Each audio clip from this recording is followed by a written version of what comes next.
Trump once again exploited the U.S. military at Sunday night's Commanders game, and NFL fans responded appropriately.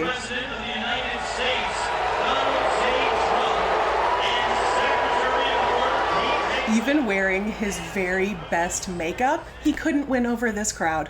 Trump is the first sitting U.S. president in 50 years to attend a regular season NFL game when the Lions showed up in Maryland to take on the Commanders Sunday night.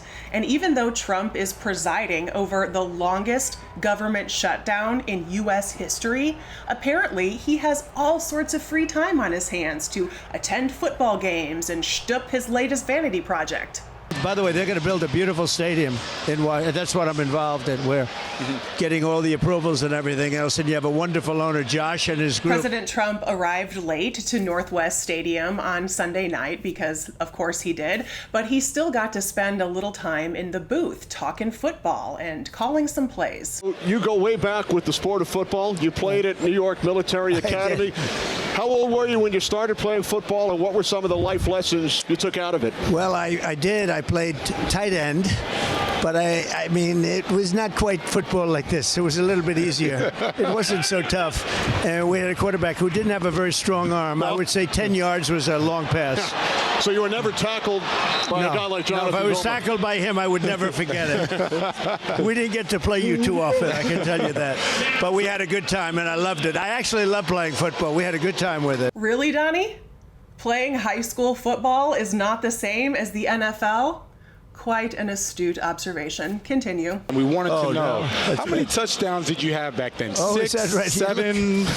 I'm not sure I had any. I'm not sure. It's a long time ago. But there you are. I did. Oh, wow. Yeah, there you go. 85. Well, at least you realize that I never tell a lie, right? Wow. The guy who insists he is 6'3", 225 pounds actually admits he never scored a touchdown? How can the toxic MAGA macho crowd worship a dude who's never scored a touchdown?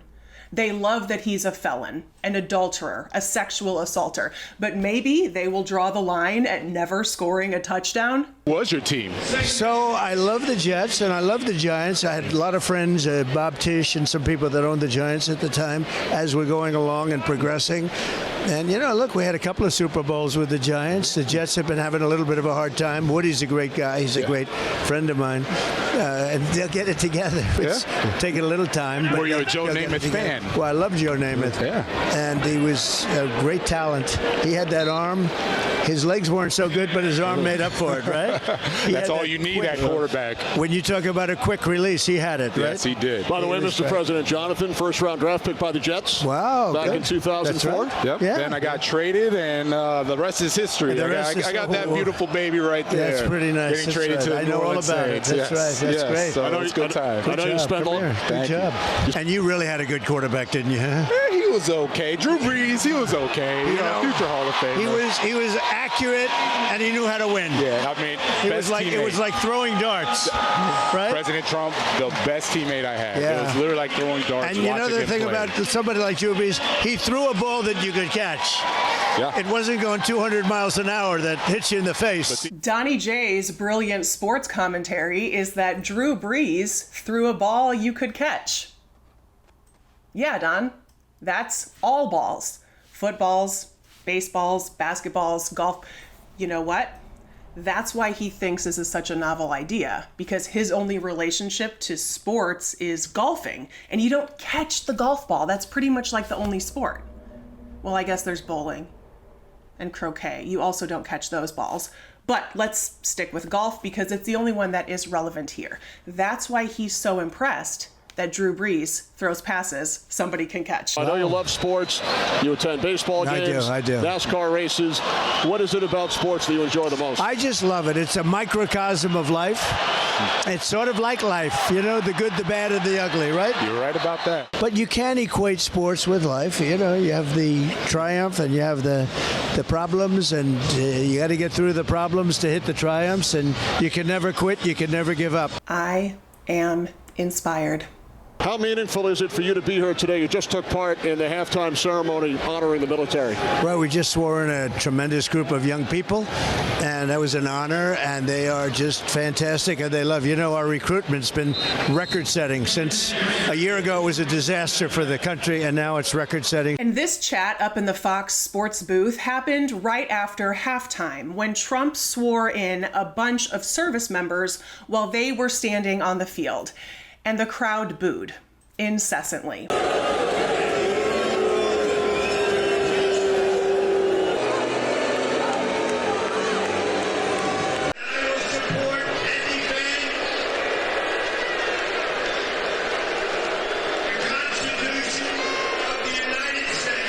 You know what pisses me off? Well, obviously, a lot of things do, but about this situation specifically, it is the callousness with which this administration waves around our U.S. military as if it is an extension of their imaginary dicks. They put these service members out on a football field at halftime for one of the biggest moments in their lives, only for it to be politicized and for them to hear booing while they are trying to take an oath to serve their country.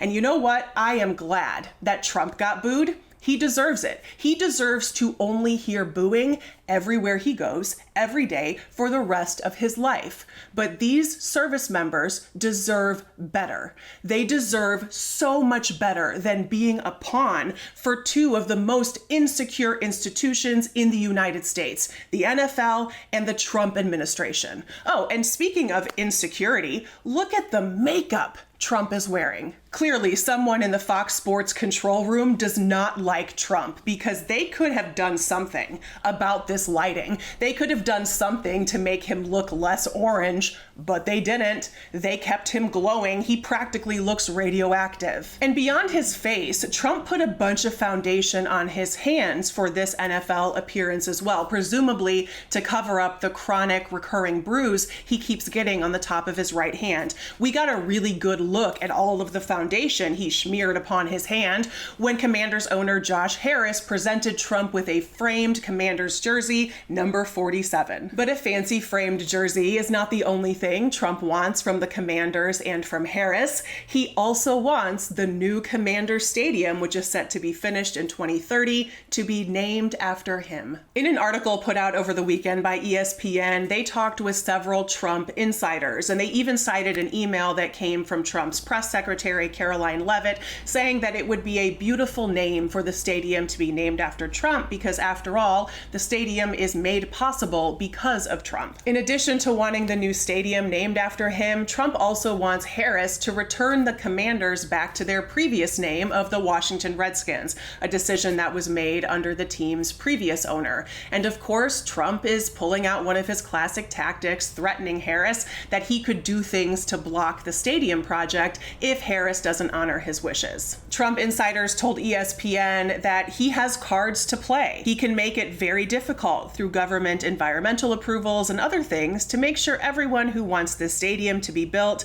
will join to put his name on it. But for such a savvy businessman, as Trump always claims to be, he would be asking the Commanders organization to forego a pretty lucrative corporate naming deal like all of these other stadiums have been doing. They're making millions on that. So it could be the Commanders Tampax Stadium. I would actually love that. Oh, wait, you guys. No, I've got it.